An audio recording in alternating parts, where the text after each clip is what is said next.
All right, we're back for another Father-Son podcast. How you doing today, man? Good, how are you? Good. This is Jeff Dens, and Forrest then? all right, we're getting this down pretty good. 17 episodes or so. Finally getting the introduction down pretty well. All right. How's your day today? Good, how is yours? It was okay. I got a lot done, actually. I went to the gym. I taught class. We did that pass that we were working on before I left. I was practicing smashing you. I smashed some of the other little kids, so it was pretty cool. Then I paid anyone $20 I could pass my guard, so I kept my $20. Then I went to the gym. I lifted legs, so my legs are like shaky right now, and they're cramping up a little bit as I sit here. So hopefully this will be a quick podcast, so my legs don't explode while I'm sitting in the chair. I remember in the podcast studio when your legs hurt. Oh my God, yeah, at the Fanduzzi. Yeah. When I was running around, I was like, I was screaming. It hurt so bad. What podcast was that? I don't know. I think that was me, you, and Destiny, right? Something like that. Something like I was tripper hair in my pop. I don't know how that happened. That was pretty gross. Anyways, I went to Home Depot, and they didn't have what I wanted. So then I went to Value Home Centers, which is a great store with great service. And I found the little snake I was looking for. Home Depot had the snake, but they didn't have the eighth inch wide snake, the one I needed to get down the drain. They carry them, they just didn't have any in. So I got the one I needed, and I fixed the sink, so we have a sink again, and now we can get the dishes done. That only took 2 days. I tried to clean it with Drano, that didn't work, and then I didn't want to take off the pipes, and it was way back. Dude, I just turned my sound down, it still beeped. I'm not so good at it. The media is different. That's got to be Facebook. I turned a ringer down. So what was I saying? I lost my train of thought. Oh, I went to Valley Home Center. I got the snake, fixed the drain. Now God, dog it. Oh, it's the gym too. It's always the gym when that happens. There's never something cool.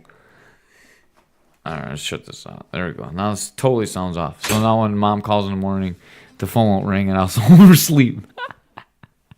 Anyway, that's not true because the alarms don't wake me up. I'm awake on time every time. You too, man. We've both been doing really good. We haven't been late one time yet. The latest we were was the first day. Other than that, we've been pretty good. Yeah. Anyways, so First day wasn't too bad either. yeah, we got the sink cleaned out. We can do dishes again, and that's good because it was really smelling like Drano in there, and now I got that cleared out. So now our kitchen doesn't smell like cleaning products. Well, like the harsh cleaning products. Now it smells like better cleaning products, and we're all set. Oh, and I got the gifts for Mr. Lenny. I don't want to say what it is in case someone from work listens and would tell him, but you know what it is. You saw it. So we got the gift from Mr. Lenny, and now I'm home. And what do we have for dinner on Tuesday? Raviolis. No tacos. Why didn't we have tacos?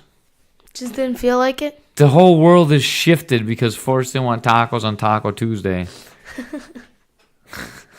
We're going to have to do them on Wednesday and come up with a new name for Wednesday. We should use the name I had earlier.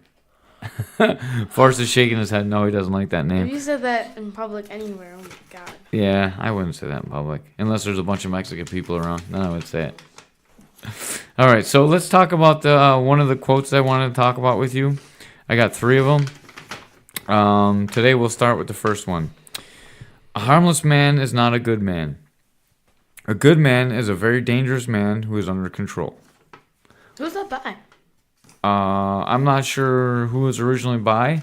Jordan Peterson gave me the quote in one of his podcasts, and he quoted it, but I was writing this down so quick that I did not have time to write down who it's actually attributed to. So I don't know who the original quote was from. We can probably look it up at a later date. What do you think that means?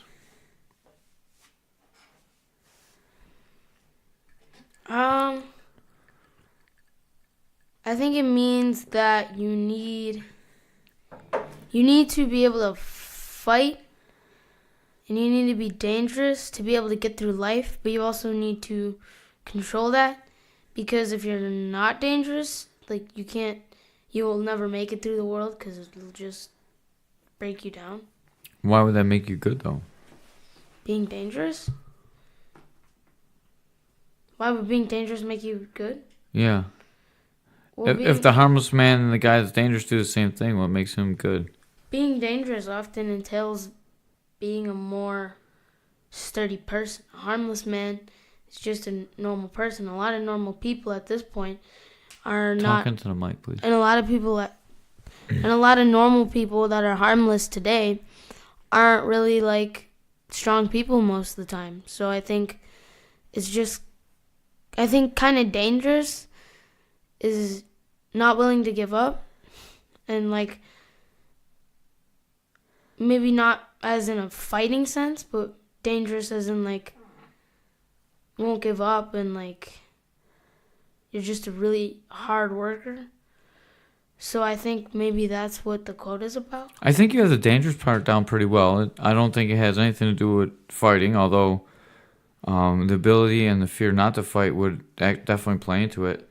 I think you need to expound on what makes that good and what makes it not good. What makes a harmless man not good? Well, a harmless man in this context would be somebody without those qualities, somebody who's not willing to just keep moving forward. Somebody who like will keep moving forward no matter what. It's kind of when you're not able to do that, you'll never be able to move beyond just where you are, and you'll never be able to do what you want to do and get past the barriers. Mm-hmm. I kind of took this quote as, I don't know, almost a personal responsibility quote. It kind of resonates with me, almost like it's better to be a warrior in a garden than a gardener in a war. It's better be a what? It's better to be a warrior in a garden than a gardener in a war.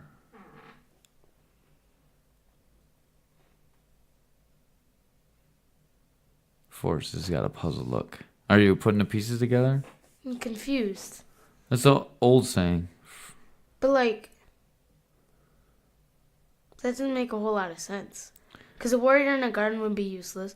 A gardener in a war would be useless. Why would a warrior in a garden be useless? Why can't a warrior be able to garden?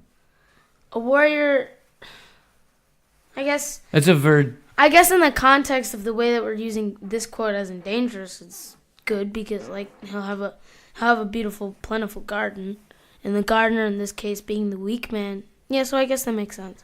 It makes sense because it's better to be a warrior, have the ability to fight and protect yourself, and not need to use it so you're working in a garden, than be a gardener that has to fight that's not going to win.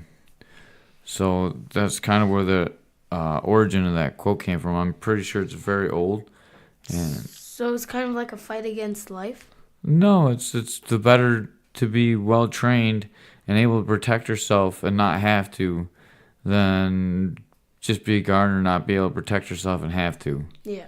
So it's like it's a call to always be able to defend yourself, and that's kind of how I see this quote.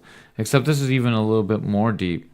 A harmless man is not a good person.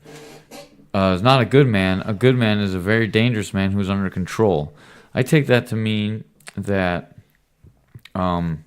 if there's two things and you're both doing it, the harmless man has no choice but to follow the rules and do what he needs to do. So he doesn't really have a choice. It doesn't really make him good, right? He's just following the rules because he's scared or he has to.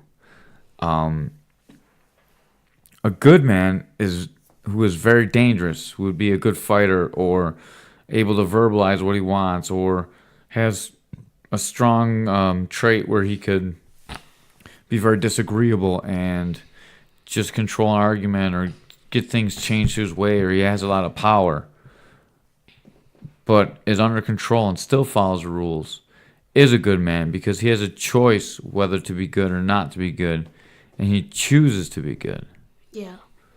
So that's how I interpret this. It could also be interpreted as, like to a battle quote or in wartime, a harmless man isn't good because he follows whatever they tell him to do, and he won't stand up for his rights or stand to fight for anything.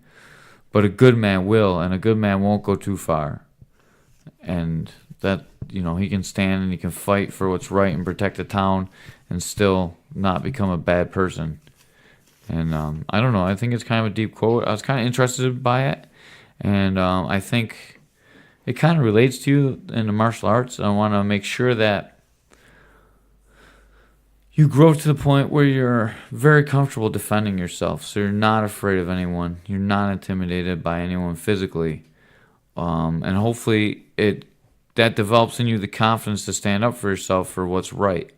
And me watching you grow up, I've seen that over and over again. When you stood up to Dakota, when you guys were fighting, you didn't care how big Dakota is. You're willing to stand up to him, right? Yeah. Even though he's bigger, he's stronger, you're probably smashing to the ground, you're willing to stand up to him. Which is different than when you fought that kid in the ring and you folded, right? When that kid beat you up and you kind of quit on yourself. I don't think that would happen today. I think if you fought someone that was that much superior from you at that point to, like how bad you were and how good he was, right? If that skill differential was transposed in, because now you're way better, you would have beat him up. If you guys fought today and he was the same as he was then, you would win. You'd beat him up, right? But now, he'd be that much better as you got better. So if you two fought now, he'd still beat you up because he'd be way better, right? But I don't think you'd fold in the corner. I don't think you'd be upset. I think you'd just keep biting down on your mouthpiece and keep fighting. I really 100% honestly believe that. Because I don't see any cowardice in you. I see spots where you have a little bit low self-confidence, or spots where you get frustrated with yourself because you can't learn, or spots where you get frustrated with the emotions that come up with you. But I don't see fear in you. And that's something that makes me really proud of you, dude. I'm glad I don't see fear in you, right? You're not scared to stand up for what's right. You've never been scared to stand up for what's right. But now you're not scared to stand up to anybody either. You stood up to me and Mom sometimes too, right? You're not scared to say what you think is right, whether you're right or wrong. Like, you think you're right, so that's all that matters, right? Yeah. Because everyone's perspective is different. Your right is different than my right. My right's different than Mom's right. Mom's right's different than your right. So it's like a big circle, right? Or a square, because there's 4 of us. But you're willing to stand up for what you believe in, man, and that's really powerful. And I attribute that, number one, to Mom being very tough, and she argues very hard with you, and she argues, and it's a very good teaching, and she has really good morals. Between the arguing and the morals, it's made you a very, very strong person, I think, right? Because when you're wrong, Mom's going to call you out on it. And that when I'm wrong, Mom's going to call me out on it, Like when she sees something that she thinks is wrong, she's going to call you out on it. And that's a great example for you because you kind of do the same thing. But you took that from Mom, and then you took from me the part about being agreeable and not really liking conflict too much. But you still have the Mom part in you where you kind of